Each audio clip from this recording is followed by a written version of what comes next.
दोस्तों, महाभारत का युद्ध शुरू होने ही वाला था। चारों ओर रणभूमि की तैयारी थी, लेकिन कर्ण के मन में कई प्रश्न उठ रहे थे। उसका मन भारी था और वह उत्तर पाना चाहता था।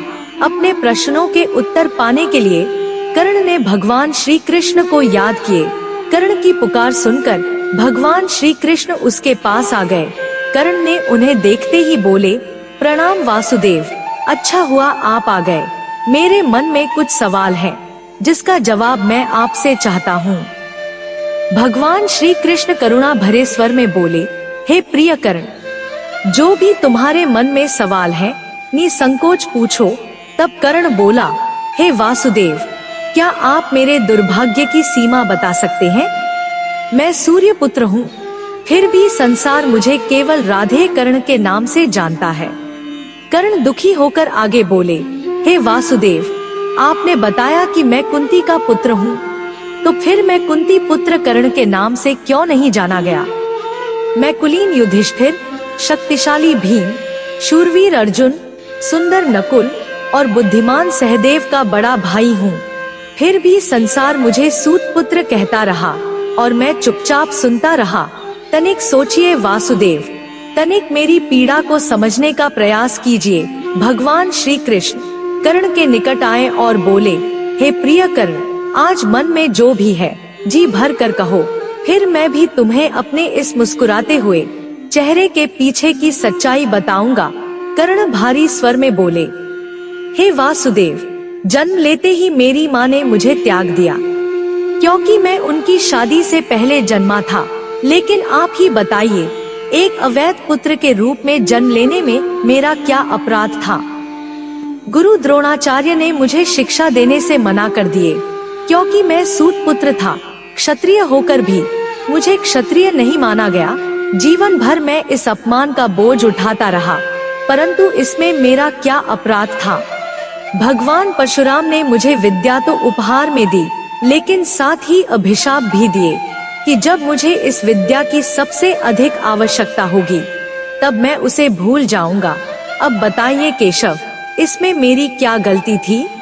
एक बार जब मैं अपने शब्द भेदी बाण की विद्या का अभ्यास कर रहा था, तब भूलवश मेरा तीर एक बछड़े को लग गया और उसकी मृत्यु हो गई।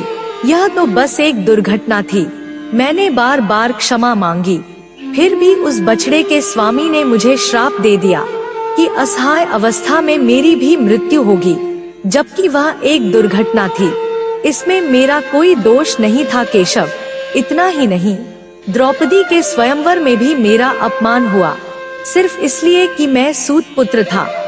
आप ही बताइए केशव, क्या सूत पुत्र होना मेरा अपना चुनाव था? परिस्थितियों ने मुझे सूत पुत्र बनाया था, तो फिर इसमें मेरा अपराध क्या था? कर्ण ने आगे कहा, हे केशव, जो कुछ भी मुझे प्राप्त हुआ है वह सब दुर्योधन से ही मिला है।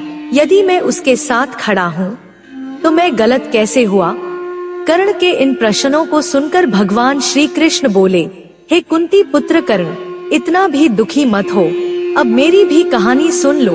मेरा जन्म तो कारागार में हुआ। जन्म से पहले ही मामा कंस मेरी मौत का इंतजार कर रहे थे। जिस रात मेरा जन्म हुआ उसी रात मेरे माता पिता ने मुझे अपने पास से दूर कर दिया। हे कर्ण, तुम्हारा बचपन तो रथ, घोड़े, धनुष और बाणों की आवाजों के बीच बीता, परंतु मुझे ग्वालों की गौशाला मिली, गोबर मिला और मैं ठीक से खड़ा भी नहीं हो सकता था। उससे पहले ही मुझे प्राण घातक हमले झेलने पड़े। न कोई सेना थी, न कोई शिक्षा, न कोई गुरु। लोगों से मुझे सिर्फ ताने ही मिले, क्योंकि गोकुल में होने वाले इन प्राण घातक हमलों का कारण मैं ही था। परशुराम तुम्हारे शौर्य की तारीफ करते हुए कहते थे कि भगवान शिव को छोड़कर तुम्हें कोई नहीं हरा सकता, लेकिन मुझे उस उम्र तक कोई शिक्षा भी नहीं मिली। तुमने अपनी पसंद की कन्या से विवाह किया, परंतु मुझे जो कन्या पसंद थी वह मुझे नहीं मिली, बल्कि मुझे उस कन्या से विवाह करना पड़ा जो मुझसे प्रेम करती थी और जो मुझे चाहती थी। जरासंध से बचने के लिए मुझे और मेरे पूरे समाज को यमुना के किनारे से हटाकर समुद्र के किनारे बसाना पड़ा। इसके लिए मुझे अपनी जन्मभूमि छोड़नी पड़ी और रणभूमि से पलायन करने के कारण मुझे रणछोड़ कहा गया। तुम जरा सोचो कर्ण, अगर दुर्योधन युद्ध जीतता है तो तुम्हें बड़ा श्रेय मिलेगा, लेकिन अगर धर्मराज युधिष्ठिर जीतता है तो मुझे क्या मिलेगा? मुझे केवल युद्ध और उससे पैदा हुई समस्याओं का दोष दिया जाएगा।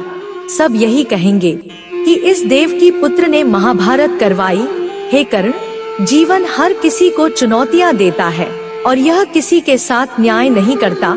जैसे दुर्योधन ने पांडवों के साथ अन्याय किया, वैसे ही पांडवों ने भी अन्याय भोगा है।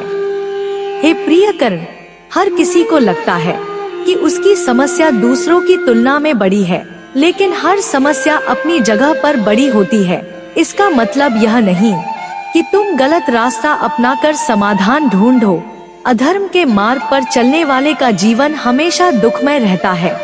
दोस्तों, इस प्रकार कर्ण और श्री कृष्ण के बीच संवाद हुआ और इस कहानी से हमें यह सीख मिलती है कि जीवन में कठिनाइयां सभी के लिए आती हैं, लेकिन हमें हमेशा धर्म और सत्य के मार्ग पर चलना चाहिए। इस पर आपका क्या विचार है? अपना जवाब कमेंट में लिखें। यदि आप हमारे चैनल पर नए हैं तो चैनल को सब्सक्राइब करें और वीडियो को लाइक शेयर करना न भूलें। जय श्री कृष्ण।